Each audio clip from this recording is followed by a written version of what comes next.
कि अपना जियते जी बेटा के राजा बना दी। कैसे भैया बा ए राजा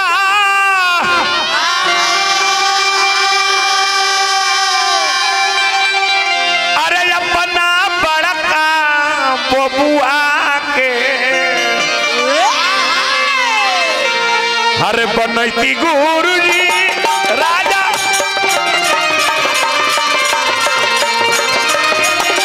राजा अपना बड़ा का बबुआ के बनैती गुरुजी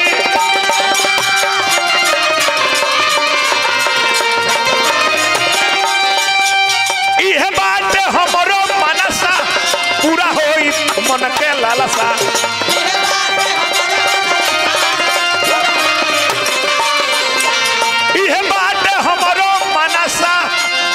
पूरा होई तो मन के नु लालसा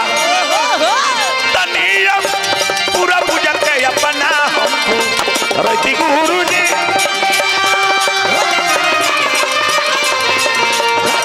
राजा अपने बड़ा का बबुआ के बनाती कहले कि तब कौना बात के दिक्कत कौना गुरुदेव वशिष्ठ बाबा कहले जे हे राजन काहे खाती कहले जे मुहूर्त देखी पतरा देखी कहिया दिन मंगल दिन बा कहिया दिन सुदिन बा कहले कि जहिए राम राजा हो जाए हैं वही दिन सुदिन बा। तब चक्रवर्ती महाराज राजा दशरथ कहले कि तब देरी कौन बात की नगर में ढिढोरा पिटवा दो काल राम राजा होई राम के राज्याभिषेक काल हुई नगर में जुटान करावो तैयारी करावो जलसा तैयारी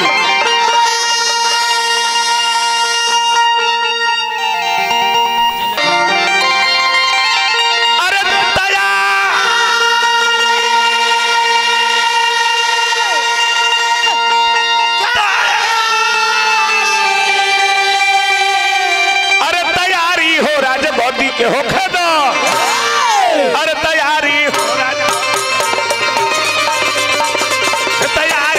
राजगद्दी के हो खदो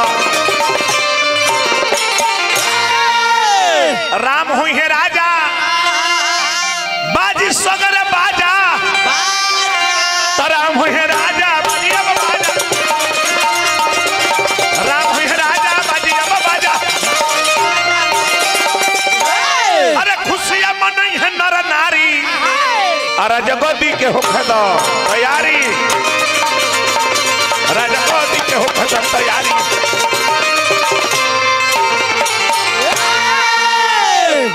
राजगद्दी की तैयारी हुई ढिढोरा पिटाई सभे लोग खुश बा देवता लो सोचल किलो राम राजा हो जी है रावण के मारी के चौना काम खातिर राम धरती पाइल बड़े वो काम के करी देवता लो पहुंचल लो कहा मैया सरस्वती जी के पास कहले जी हे माई हमनी के काम बनाओ कहली कि ऊंच निवास नीच करतूती देख न सकई पराई विभूति तारा लोग के ऊंच निवास बा लेकिन सोच बहुत नीचे बा जालो तारा लोग के हम काम तो जरूर बनाई सरस्वती जी का कहली कि मंथरा के मती के फेर देली मार देली अब मंथरा पहुंचल बिया कहां कि कई के महल में रानी रानी के समरथरु रानी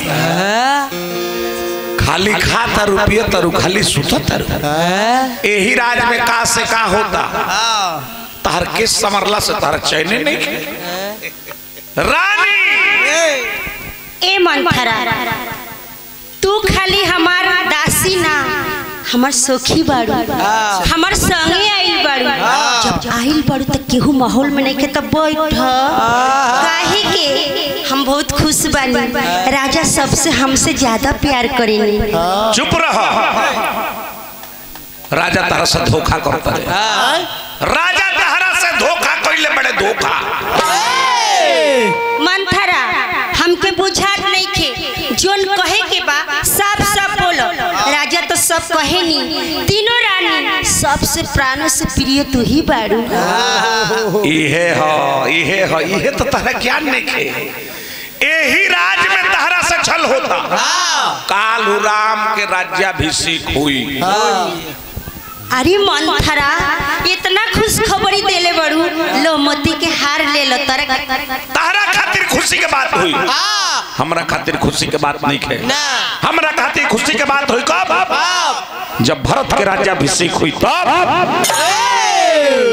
मंथरा तोरा के अपने सहेली मान ले बनी, एकरा मतलब तू रानी होके के सपना मत देखो। हमार 4 गो बेटा, सबसे बड़ बेटा राम, हमार राम राजा बनिए, हम तो खुशी से पागल हो जाता नी। आ तू जोने थारी में खाता रू वही थारी में छेद करत रू। ज्यादा बढ़ बढ़ के बोलबू मंथरा, सटक से राख लगा के जीभिया कबाड़ दे। हमारे जीभिया कबाड़ दे। तब जब हम जीभिया कबाड़ देबू तब हमारा बोलना से का फायदा? कौन रिप होए हमें कहानी, चेर छाड़ी ना होए बरानी। रानी यदि तहार बेटा भरत राजा हो जी है, हमरा के रानी ना बना दी, हम नौकरानी रहब। यदि कौशल्या के बेटा राम राजा हुई है तो वो हमरा के रानी ना बना दी। हम तारा भलाई खातिर कहत रहनी हा, लेकिन जब तू हमर जीभ कबाड़ देबू ओकरा खातिर हम क्षमा चाहते। सियाइल बड़ू मंथरा, रुसल बड़ू। ए सखी जोन कहे आई रहल फिर से खाली कहो ना। कहो सुना, देवासुर जौना घरी संग्राम भइल, चक्रवर्ती महाराज राजा दशरथ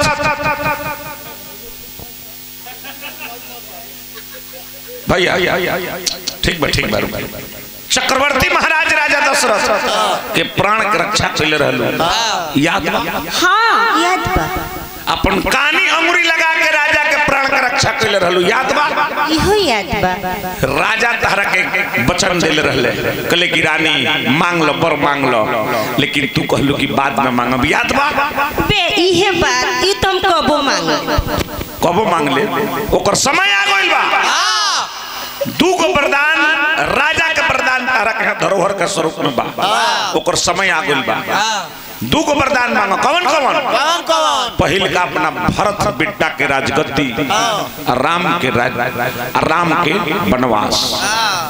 भरत के राजगद्दी, राम के वनवास। ऐसे ना है सबक सिंगार हटाओ,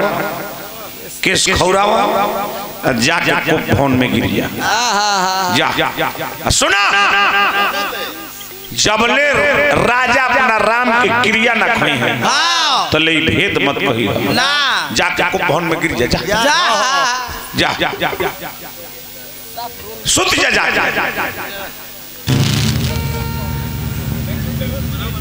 राजा के जब पता चलल जे रानी को फोन में बाड़ी, रानी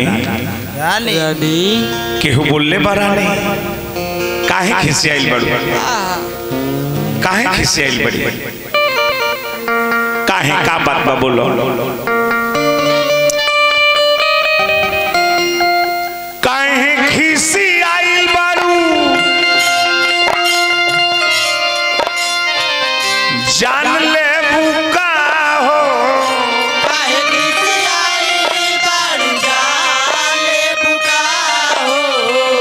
काहे खिसियाइल बारू, जान ले बुका हो। तने पूछा ना, अरे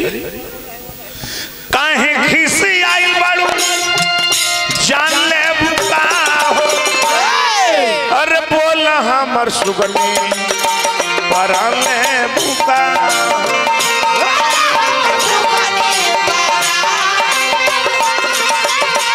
बोला हमर सुगिया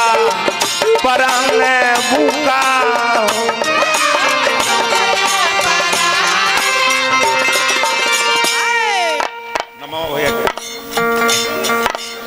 दशरथ महतो जी, रमेश महतो जी हमरा के दिल बने पुरस्कार। हार्दिक हार्दिक स्वागत बा, अभिनंदन बा, वंदन बा। आई दशरथ जी के कथा होता ते में दशरथ महतो के आई भी जरूरी बा। जरूर कहां बनी रवा। काहे खिसी आइल बाड़ू, जान ले बुका हो।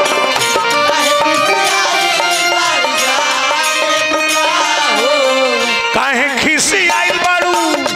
जान ले बुका। अरे बोला हम हमर सुबिया परान बुका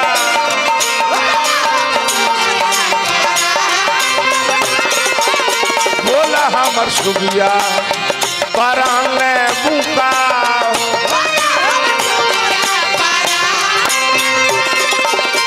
रानी तहरा के का चाहिए सोना चांदी हीरा जवाहरात बोलो जौने कहबू तौने रानी दे दे सोनामा के सौसे दुकान ले बुका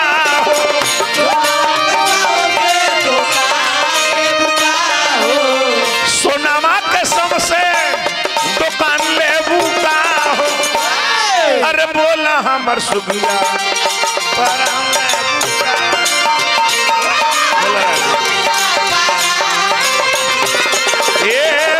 हमर सुबिया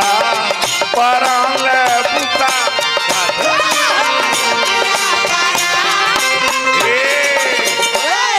का चाहिए सोना चांदी हीरा मोती जवाहरात काले बुरानी बोला महाराज सोना चांदी सब कुछ तो रोवा दे ही दिले बन रोवा ऐसा ही भरमावे नी कहे नी कि तीनों रानी से सबसे प्रिय तू ही बाड़ू और रोवा का कोई नी हमारा पीठ पीछे नगर में ढिढोरा पिटा दी हनी ये बात के हमके जानकारी तक नहीं थे रोवा जाई अपन खुशी मनाई हेमे हमके कोप भवन में रह दी ई का तो कहतर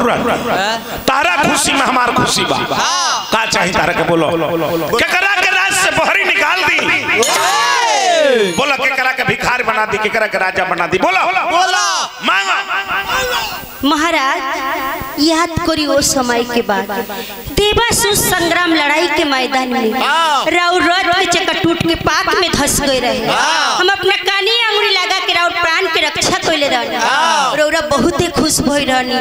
दूगो बर्तन रौरा के धरे स्वरूप में रखल रहे हाँ कहले रहनी कि जब अक्ताई मांग ले जब ले दोनों बर्तन मिली ना तब ले देहिया को भवन से हिली ना का तो कहतर हम खानदान के हैं जौने कहबू तौने देवरानी तू मांग लो दूगो मांग लो तीन गो मांग लो चार गो मांग लो जौने कहबू तौने दे बोलो महाराज हमारी बात के नहीं के समझ में आवत संदेह बा मांग मांग कहू पिया कबो न लेहु देहु देन कहीं वरदान दुई ते पाओ संदेह हमर संदेह बई बात संदेह बा हम खानदान के हैं रघुकुल रीति सदा चली आई प्राण जाई पर वचन न जाई हमारे खानदान के राजा हरिश्चंद्र सत्य के कारण अपना बेटा के बेच दिले मेहरारू के बेच दिले अपने स्वयं डोम के हाथे बेचा गइले रानी हमरा बात पर तरस संदेह बोलो हाँ संदेह बा राहुल पैनो से जर प्रियो बड़े राम उनकर सगंध खके कही रोवा दूगो वरदान हमार पुराइम की ना हां अभी शंका बता एकर मतलब जे हमरा राम के कसम खाए के पड़े तो जा हम आज अपना राम के कसम खाता बोलो का करो बोलो सुनो हो प्राण प्रियो भाव जी का के हुए एक बार भरते टीका अच्छा ओ भरत की राजा अभिषेक तू चाहता तो जा आज बिहने राम के राज्य अभिषेक ना भरत के राज्य अभिषेक हो दूसर का बर मांगो दूसर बर मांगो करुण जोर पुरहुनाथ मनोरथ मोर तापस भेष विशेष उदासी 14 वर्ष राम वनवासी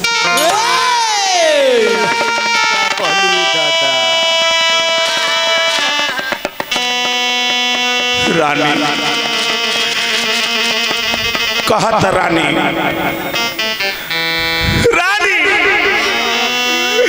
कहत हम भारत के राज्य अभिषेक कर देता लेकिन हमर प्राणों से प्रिय राम खातिर वनवास मत मांग रानी जौन कहबू तौने रानी तहर बात मान जातनी लेकिन राम खातिर वनवास मत मांग अरे रोक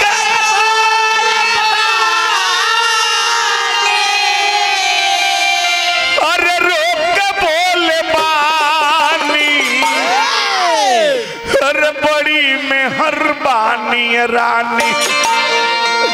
अरे रोक के बोल बानी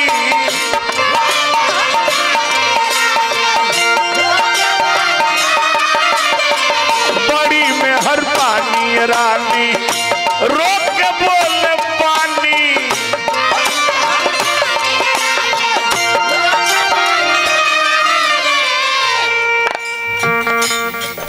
उमेश महतो जी हमरा के दिल बने पुरस्कार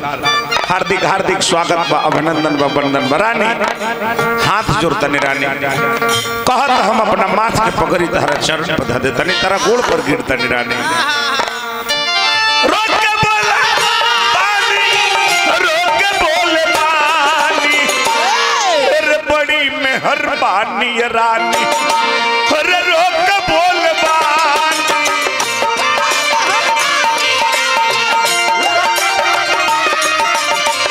बड़ी मेहरबानी रानी रोक के बोल पानी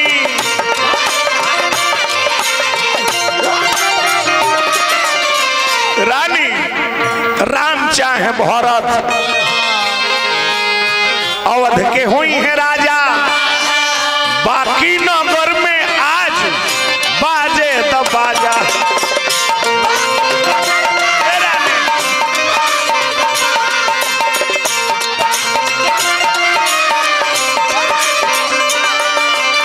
रानी भरत राजा हो जी हैं हमरा कोनो दुख नहीं लेकिन राम खातिर हतना कठोरता काहे दिखाओ राम चाहे भरत अवध के हुई है राजा बाकी नगर में आज बाजे तो बाजा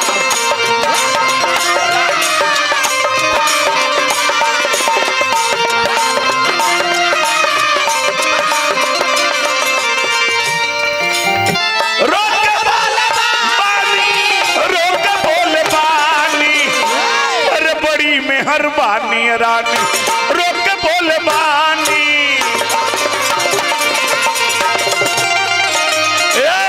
बड़ी मेहरबानी रानी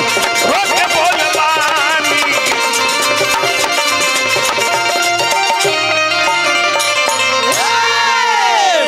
रानी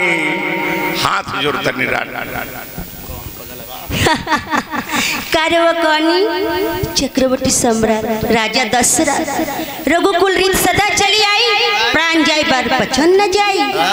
राउर बड़ बड़ बात का भइल महाराज दूगो बचन खातिर रोवा नारी लेखा आंसू गिरावतनी लेका लेखा नखरा पसरतनी रोवा कोने कुल खानदान के बानी गंगा जी के धरती पर लियाए खातिर भागीरथी जी अपना पूरा परिवार के विलीन कर दिले आ रोवा दूगो वरदान खातिर हमर तो लाज लागता रोवा के आज के बात पोती बोले रानी ऐसा तो हमरा अकलंक मत लगाव रानी रानी काल बिहने भरत के ननिहाल से बुला के हमरा जब अभिषेक करा देता नहीं लेकिन राम खातिर बनवास मत मांग रहा महाराज देवी के बत दोनों वरदान दी न तो रोवा बोली हमार बचन मिथ्या बा रोवा झूठ बानी झूठा बानी रोवा ई अपना मुंह से रोवा बोली अगर देवे के बा तो दोनों बचन हमारे के दी ओहो अरे विपत्तिया हो राजा परले अरे विपत्तिया अरे राजा परले